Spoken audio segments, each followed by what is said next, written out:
একটা গাড়ি কিন্তু হুট করে খারাপ হয়ে যায় না, বিকল হওয়ার আগে এটা নানাভাবে আমাদের সিগন্যাল দিতে থাকে।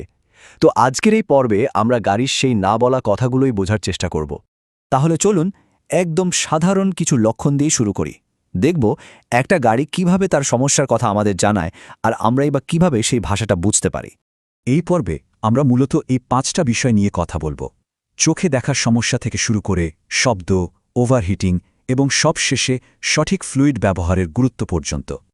আচ্ছা, সবার আগে কথা বলা যাক সেই সব সিগন্যাল নিয়ে যেগুলো সবচাইতে সহজে আমাদের চোখে পড়ে বা নাকে আসে। বলা যায় এগুলোই হলো গাড়ির প্রথম আর সবচাইতে স্পষ্ট ওয়ার্নিং। একটা খুব গুরুত্বপূর্ণ জিনিস কিন্তু আমরা প্রায় খেয়াল করি না, সেটা হলো এক্সস্ট পাইপের ধোঁয়া।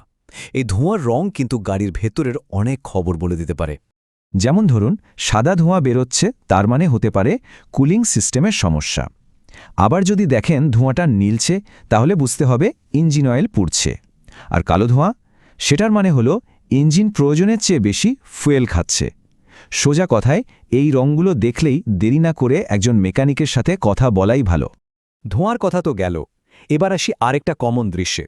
ধরুন কোথাও গাড়িটা পার্ক করে রেখেছেন, ফিরে এসে দেখলেন নিচে কিছু একটা পড়ে আছে। এই লিক হওয়াটাও কিন্তু একটা বড় সংকেত।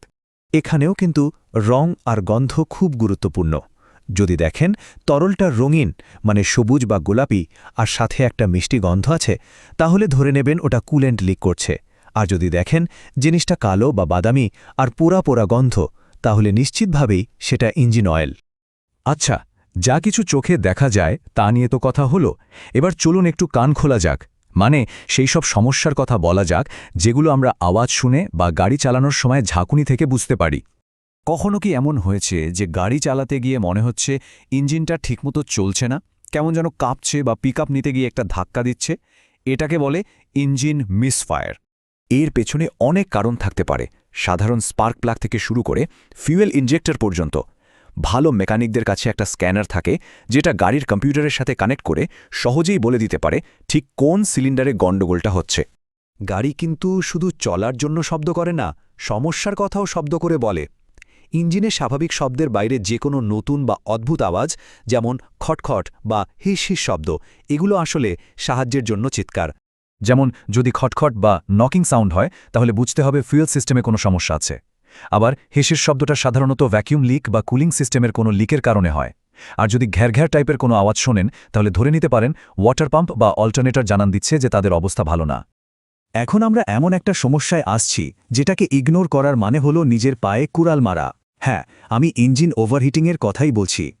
যদি দেখেন ড্যাশবোর্ডের টেম্পারেচার মিটারের কাঁটাটা লাল দাগ ছুঁয়ে ফেলেছে বা বনেট থেকে ধোঁয়ার মতো বাষ্প বের হচ্ছে, এক মুহূর্ত দেরি করবেন না।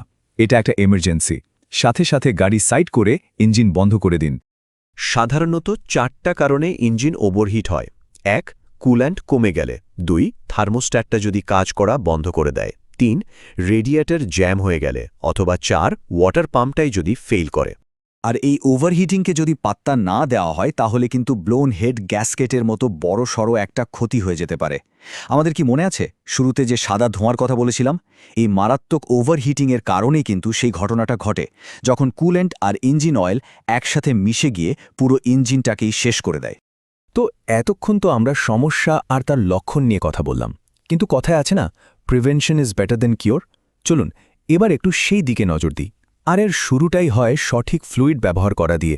যেমন ধরুন ট্রান্সমিশন ফ্লুইড।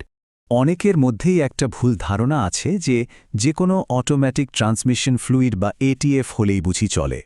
এটা কিন্তু একদমই ঠিক না।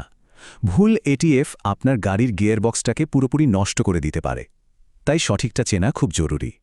এখানে সবচেয়ে ইন্টারেস্টিং বিষয় হলো টেকনোলজির সাথে সাথে এই ফ্লুইডগুলো কিভাবে বদলে গেছে। ভেবে দেখুন, পুরনো গাড়িতে লাগতো টিসিএর মতো বেশ ঘন তেল, এরপর এলো ডব্লিউএস, যা আরেকটু আধুনিক। আর এখনকার হাইব্রিড গাড়িগুলোতে তো মাইলেজ বাড়ানোর জন্য এফই এর মতো একদম পাতলা স্পেশাল ফ্লুইড ব্যবহার হয়।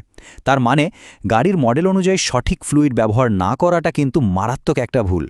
এই টাইমলাইনটা দেখলে ব্যাপারটা আরও পরিষ্কার হয়ে যায়। দেখুন, ৯০-এর দশকে ছিল একরকম, ২০০৪-এ এসে সেটা বদলালো, আবার ২০০০-এর পর হাইব্রিডের জন্য এলো আরও নতুন কিছু। সোজা কথা, গাড়ির টেকনোলজি যত এগিয়েছে, ফ্লুইডও তত স্পেশালাইজড আর উন্নত হয়েছে। তাই আধুনিক গাড়িতে পুরনো ফ্লুইড ব্যবহার করাটা মোটেই বুদ্ধিমানের কাজ নয়। তো এই যে এতক্ষণ ধরে আমরা এত কিছু জানলাম, একজন গাড়ির মালিক হিসেবে এখান থেকে আমাদের মূল শিক্ষাটা কি?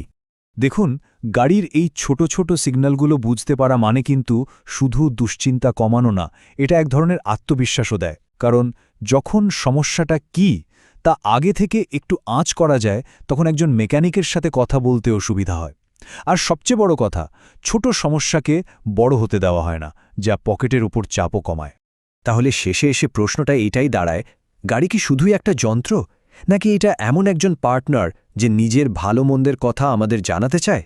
এই আলোচনা থেকে একটা জিনিস পরিষ্কার, যদি আমরা এর ভাষাটা শুনতে আর বুঝতে শিখি, তাহলে কিন্তু আমরাও গাড়ির সুস্বাস্থ্য ধরে রাখার ক্ষেত্রে একজন গুরুত্বপূর্ণ অংশীদার হয়ে উঠতে পারি।